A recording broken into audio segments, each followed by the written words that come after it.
Mga mi, nakapag-register na ba kayo sa BIR? So, sa mga katulad kong may small online business, ito pala yung mga kailangan nating ipasa para makakuha tayo ng BIR certificate. So, kailangan natin ng unang-una DTI na may pangalan ng ating business. Tapos, pangalawa, kailangan natin ng 1901, 2 kopya at 1905, 2 kopya din. Pangatlo, kailangan natin ng 2 Xerox ng valid ID. Pang-apat, kailangan natin ng columnar. So, yung columnar na pinasa ko ay 2 piraso lang. Then, kailangan natin ng OR sample. So, ito, yon 5 lang yung kailangan natin. Then, kung sa mga nagtatanong paano kumuha ng DTI, pwede yung kunin online. Search nyo lang sa Google, DTI registration. May bayad yun. Then, yung 1901, 1905, makukuha yon sa mismong BIR. Pwede rin naman sa online, kayo na lang magpiprint para ready na. Then, yung ano naman, so, Xerox na lang ng ID nyo, 2 kopya. Then, yung columnar, bumili na lang kayo sa labas kasi for sure mahal yan sa loob ng mga BIR. So, bumili na kayo ng 2 para ready.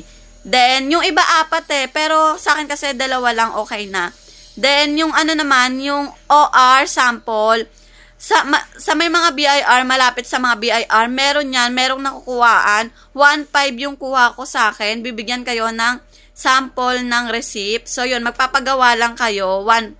Pag kumuha kayo nun, huwag kayo basta-basta magbabayad ng 1.5. Kausapin nyo yung may-ari kung pwede kalahati lang. Kasi hindi nyo pa naman makukuha yung official receipt. So, yon kalahati lang yung bayaran nyo. So, ganun lang. Madali lang naman kumuha ng BIR registration. Wala tayong babayaran mismo sa loob ng BIR. So, may binayaran ako 60 pesos. Yung ticket lang, yung stamp lang ng BIR. So, ayun lang yung pinabayad sa akin.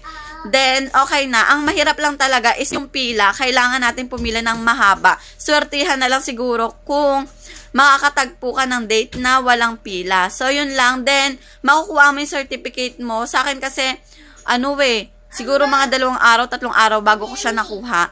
Pero, kapag hindi busy siguro ang BIR o wala masyadong nakuha, makukuha nyo siya within that day. Kasi yung mister ko kumuha, 1 araw lang niya na process, nakuha niya na. So, ngayon kasi ang daming naghahabol na online seller. So, for sure, matagal niya siya makukuha. So, ayun lang. Kaya, kung ikaw is may small kang business online, kumuha ka na ng BIR. Huwag ka na mag-isip ng napakadami kasi free lang naman yung pagkuha. So, yun lang.